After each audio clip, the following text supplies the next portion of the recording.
Furthermore, the character of Jesus being a literary and astrological hybrid is most explicitly a plagiarization of the Egyptian sun god Horus.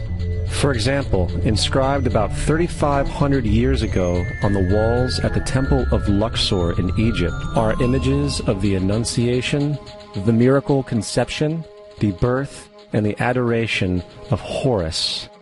The images begin with Thoth announcing to the Virgin Isis that she will conceive Horus, then Neph, the Holy Ghost, impregnating the Virgin, and then the virgin birth and the adoration.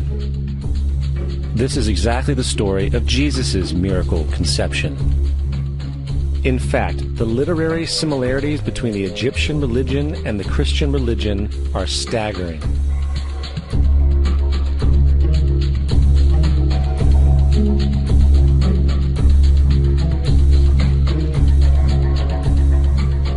And the plagiarism is continuous.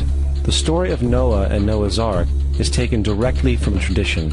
The concept of the Great Flood is ubiquitous throughout the ancient world, with over 200 cited claims in different periods and times. However, one need look no further for a pre-Christian source than the Epic of Gilgamesh, written in 2600 BC.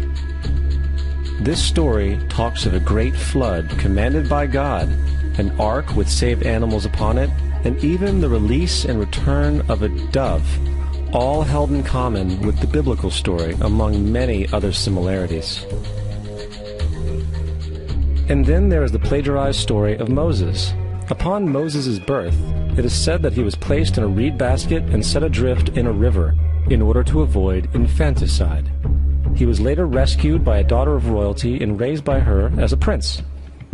This baby in a basket story was lifted directly from the myth of Sargon of Akkad of around 2250 BC. Sargon was born, placed in a reed basket in order to avoid infanticide, and set adrift in a river.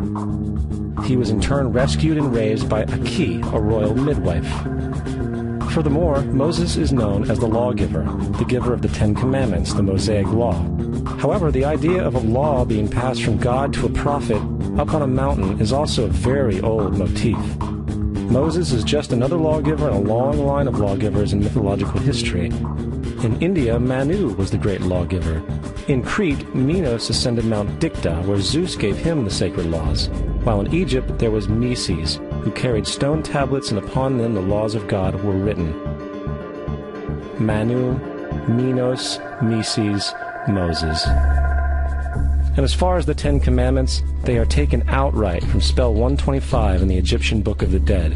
What the Book of the Dead phrased, "I have not stolen," became "Thou shalt not steal." "I have not killed," became "Thou shalt not kill." "I have not told lies," became "Thou shalt not bear false witness," and so forth. In fact, the Egyptian religion is likely the primary foundational basis for the Judeo-Christian theology. Baptism, afterlife, final judgment, virgin birth, death and resurrection, crucifixion, the Ark of the Covenant, circumcision, saviors, Holy Communion, Great Flood, Easter, Christmas, Passover, and many, many more are all attributes of Egyptian ideas long predating Christianity and Judaism. Justin Martyr, one of the first Christian historians and defenders, wrote, "When we say that he, Jesus Christ, our teacher, was produced without sexual union, was crucified and died and rose again and ascended into heaven, we propound nothing different from what you believe regarding those who you esteem sons of Jupiter."